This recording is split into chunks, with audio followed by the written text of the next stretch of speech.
Hello, good afternoon, everyone. Welcome to Connect Africa. As you can see today, I'm on a different background, live to bring you this. So, as you may know, the coming Friday on 22nd of August, it will be the Caribbean Festival of Arts will start in Barbados. This year it will be celebrated in Barbados and it's gonna go for a few days. With regards to that, I invited Ambassador David Commission, but unfortunately, given that the schedule is hectic, he couldn't. But guess what? He sent us this video so that we know about the origin and deep meaning of the Caribbean Festival of Arts. So let's watch this interview together. And with that, thank you, Ambassador David Commission.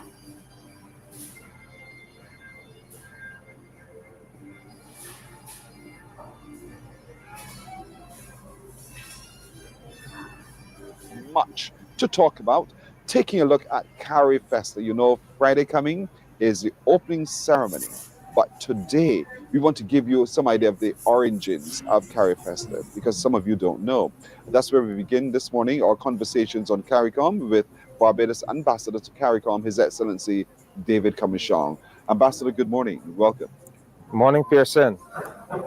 Before we go any further, there's one thing I want to say to you.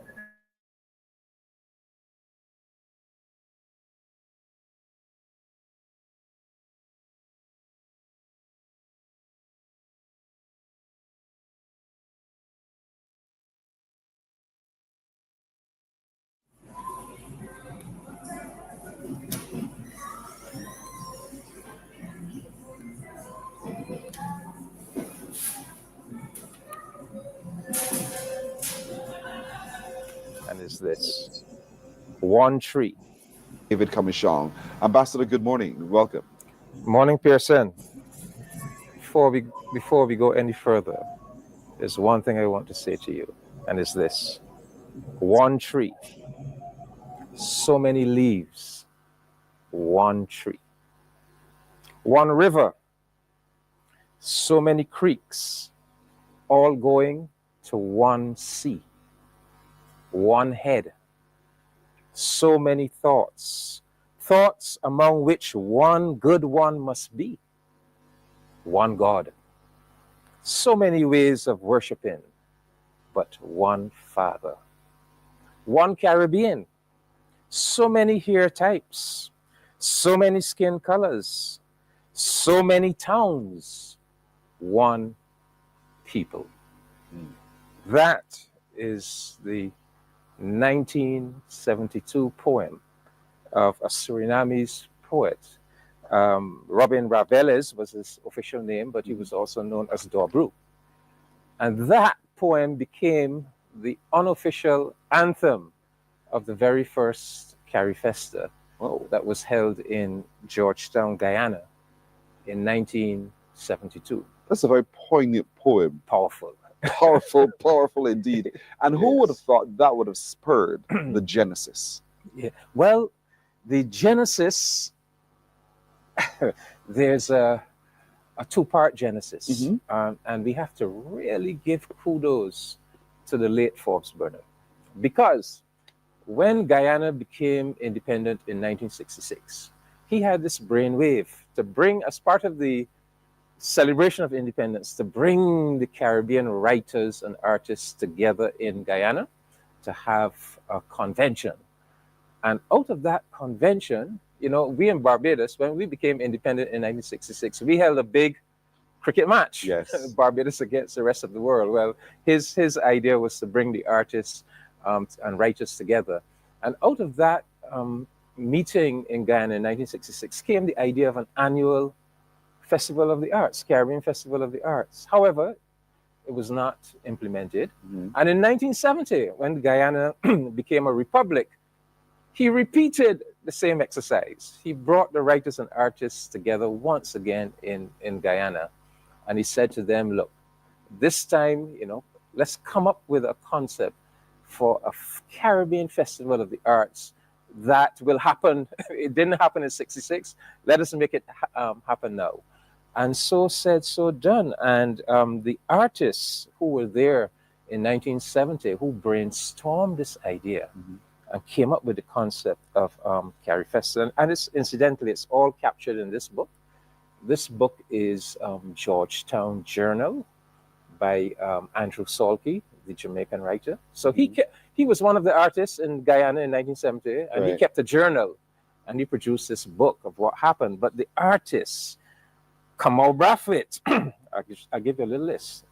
Ian Carew, Austin Tom Clark, Ken Corsby, Michael Gilts, John LaRose, Earl Lovelace. And I want you to remember that name, Earl Lovelace, because he is one of the living legends who will be at this year's Carifesta, right? He was there at the very beginning. Ray Luck, Beryl McBurney, Sheikh Keane from St. Vincent, V.S. Reed from Jamaica, Andrew Salke, Samuel Selvin, Ivan Van Sertima, Aubrey Williams, A.J. Seymour, and several others. But those are some of the big names that Caribbean people would know.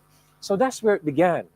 The writers and artists and painters among them, they came together, they brainstormed it, and they gave that concept and to the government of Guyana. And that was in 1970. By 1972, the very first Carifesta was held. It was such a success in Guyana that the newly formed CARICOM, we had Carifesta since 1968, but it was transformed to CARICOM in 1973. So the newly formed CARICOM then institutionalized it, made it part of the CARICOM Secretariat to help organize it. And ever since then, we've had these Carifestas. And this one is the 15th. And I would say, to the credit of Barbados, of the 15, Barbados will now be hosting 3 of the 15. In fact, the only country that has hosted more than Barbados would be, I'm sure you can guess which country in the Caribbean would have hosted more than Barbados. But not to embarrass you, Trinidad and Tobago. I got it covered. got it covered. I will not be embarrassed this morning, indeed. And you're quite right. But to just go back for a moment to the late 60s into the early 70s, 1900 folks, younger children who can't imagine those numbers, and to think that at that time to have those visionaries, but those outstanding performers and artists as well, who are able to put their work out in such important ways that they have a legacy still, and to be able to pull it all together with people who didn't quite catch the vision, and look at what we live now. Yes. Oh yes. And I would urge all Caribbean people, if I would urge the governments, this book is such an important book. This book really, of course is out of print. This book really needs to be reprinted, either by the CARICOM Secretariat or by some of our national governments, because this book captured in 1970 our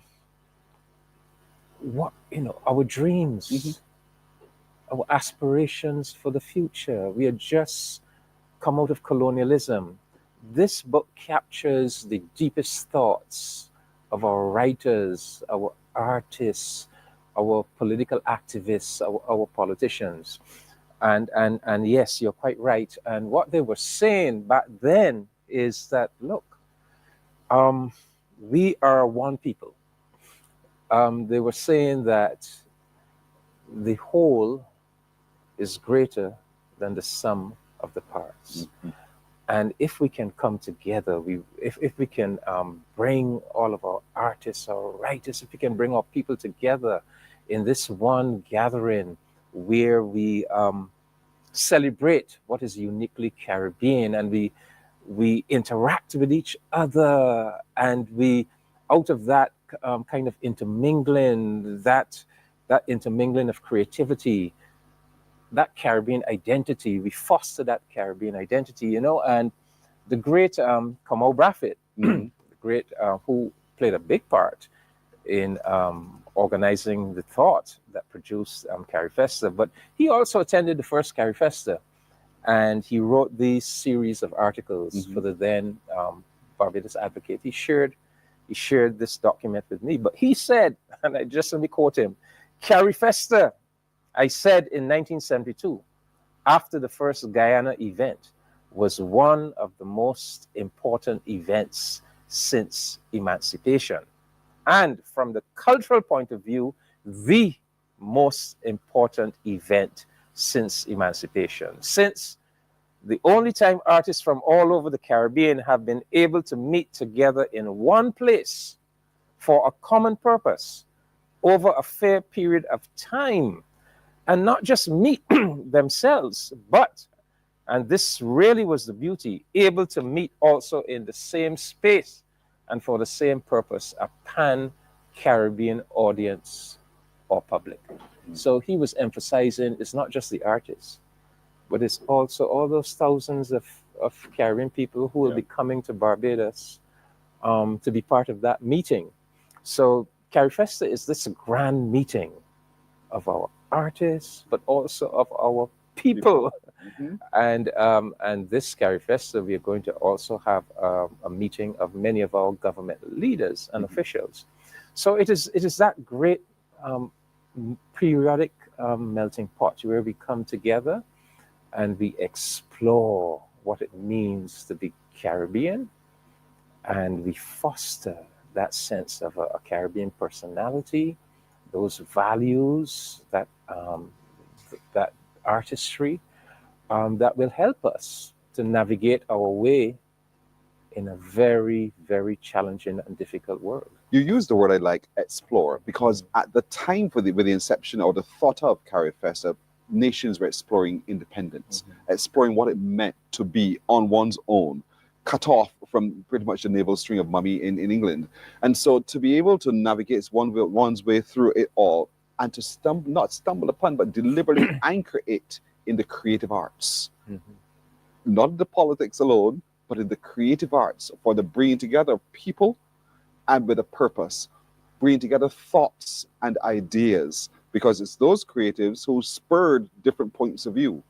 And I'm sure for a lot of us, as we look back now, we say thank you. But at the same time, juxtapose what happened then with what's happening now, and the relevance of Carifesta now to be able to, again, to create the space for dreams and different thoughts and setting the bar even further. I think it's going to be absolutely fascinating what happens in Barbados over the next 10 days, knowing our history. Well, I mean, back then, in 1970, when these artists and writers came together, the idea, I mean, the Caribbean integration movement was still very, very fragile. You know, the Federation had collapsed in 1962. There had been a great sense of despondency. We had managed to claw back something with Carifesta. But the idea of the integrated Caribbean had not yet solidly taken root. I mean, CARICOM had not even been formed. So there was that fragility back then. And what happened at that first Carifesta was that we were saying, look, you know, there's this substructure of our folk culture, these things that belong to us, that in that colonial era were stigmatized, were looked down upon, and we were being encouraged by our colonial masters to be this mimic men of Europe. And and they were saying, the artists were saying, we know, as newly independent nations, we must embrace who we truly are. We must embrace our folk culture. We must give it dignity, and we must bring it into all of those official structures. So that was a very fragile thing back then. Fast forward 50-something years later, we now have a full-fledged, solid, institutionalized Caribbean integration movement. I mean, you just mentioned it. Tonight, the Caribbean Broadcasting Union is having its annual conference, its opening ceremony here in Barbados.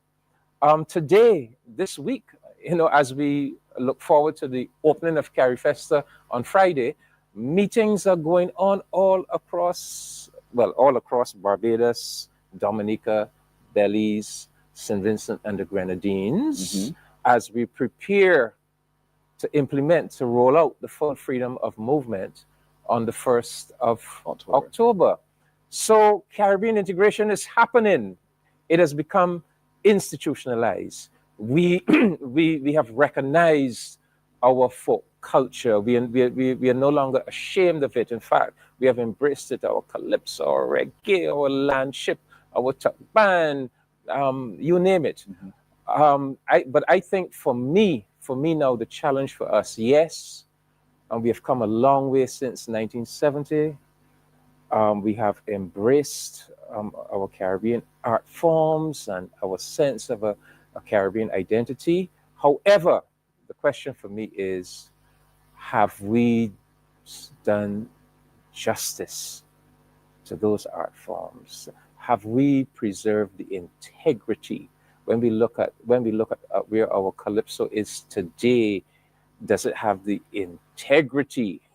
When we look at our reggae, when we look at so many areas of our expression, and we are going to need that integrity if we are going to face the very serious challenges that are bearing down upon us as a Caribbean region and civilization. Taking a look at rooting our knowledge of Carifesta in the origins of Carifesta, in the people who started it, the movement forward, and the journey we've traveled thus far. And so, Ambassador, at the break, we were talking a little bit about whether or not we as a Caribbean people have really grown up to the idea of what Carifesta is and embraced fully the power that the creatives have really in their hands to be able to make a difference. Yeah, well, I was making the point that I think that we have accepted who we are.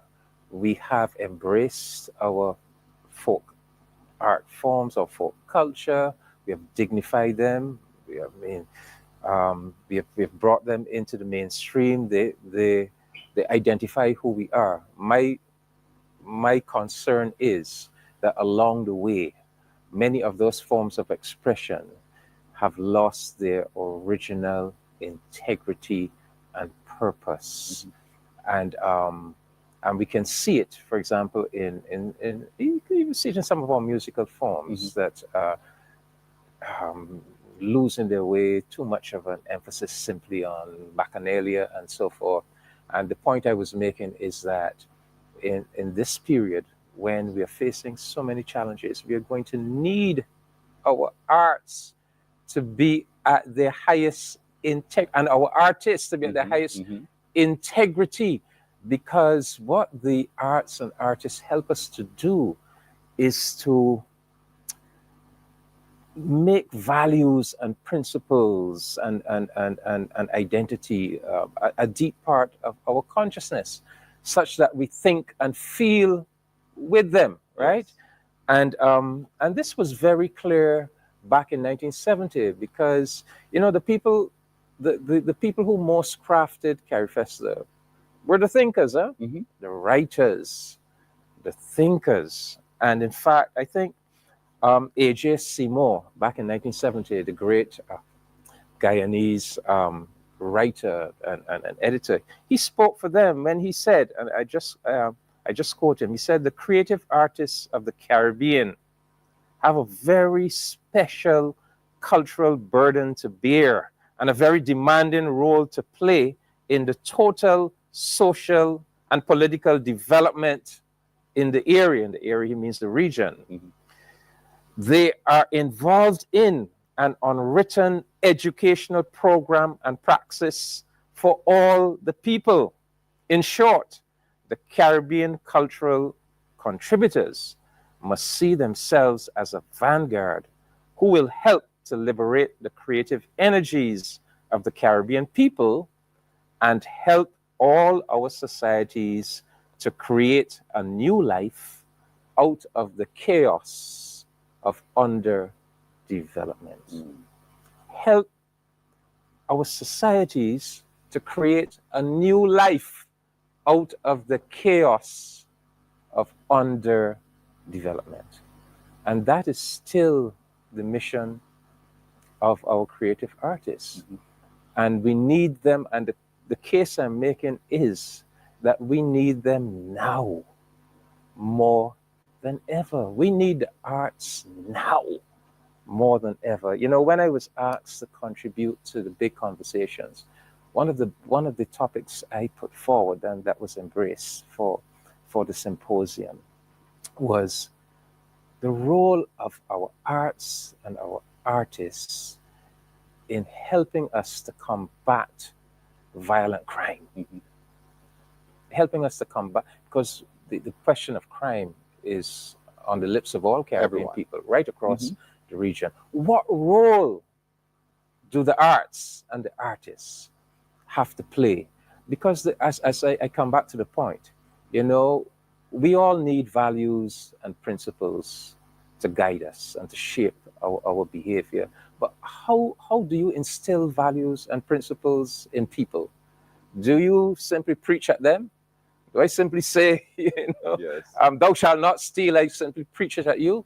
Well, preaching may help to some extent, but if you can get your people to absorb great works of art, Mhm.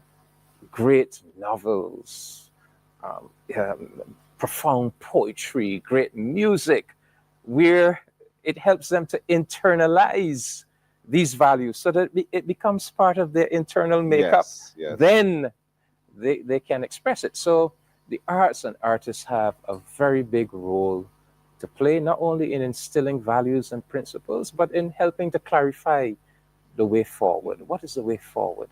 And in all of this, because I could well imagine back in the early 70s, you have to wrap this idea of Carifesta in an image that people would want to associate with and to be able to propagate as it goes forward. And so I know we've been able to find some images of some of the first symbols Yes. of Carifesta. If we could share them now, and I would want you to reflect on them with us for just a little while so that our people begin to understand. If you could, with production crew, there it is. This one says, "Welcome to Carifesta 72. Forbes Burnham himself, look at the hand. Yes. Look at the rising sun that flows from that hand." Yes, and that hand is a black or brown colored hand, Mhm. representing, making it clear that this is the Caribbean people.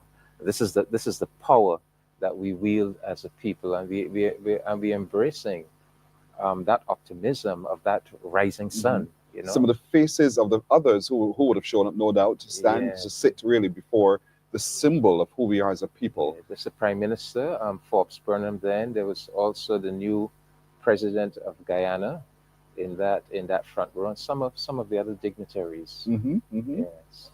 And these are some of the things that we would know, and we need to remember as well as we talk a little bit about Carifesta. If we want to understand its origin, we need to get the book and read the book. If we want to understand more about its history, we need to see the images as well. Aha! That's the stamp, the Guyana stamp that they issued to commemorate and celebrate Carifesta, the brown hand embracing the rising sun. Yeah. You know, that rising Caribbean civilization and all the power inherent in that sun that we embrace. So that's a powerful image, you know. Indeed so. And so that was 1972. We first in Barbados hosted Carifesta in 1981. Mhm. And I have brought along 2 artifacts from that night. I was 21 years old Yes. in 1981. And as a young 20, I devoured that Carifesta. I had a little motorcycle, a little Mhm. chappy, and I was all across Barbados taking in everything. And one of the things that so impressed me back then was the market where we were able to purchase books. Mhm. And these are books that I purchased in 1981. This is Growing Up Stupid Under the Union Jack That's a classic. by Austin Tom Clark. Mhm. This one is One a Week with Water by the Vincentian poet Sheikh Keane. And these were books put out by Cuba's Casa de las Americas. Mhm. Remember, House of the Americas, the Cuban publishing house. And Cuba came to Carifesta in 1981 with a massive delegation, including books. Yes. And so I still have these books since 1981. And I just want to make the point that I want us to focus. You know, we tend to focus a lot, and many Carifestas focus a lot on the music, the dance, the performing arts, even the visual arts. And sometimes we forget where it all began. It began with the writers. It began with the books, the thinkers. And I hope that and trust that at this Carifesta, and I know that the literary arts will play a very substantial role at this Carifesta. I was just reading this morning that St. Kitts is bringing a massive delegation of 80 people and then 30 young people. And the lead figure in that delegation is a 9-year-old writer by the name of Corinne Clark.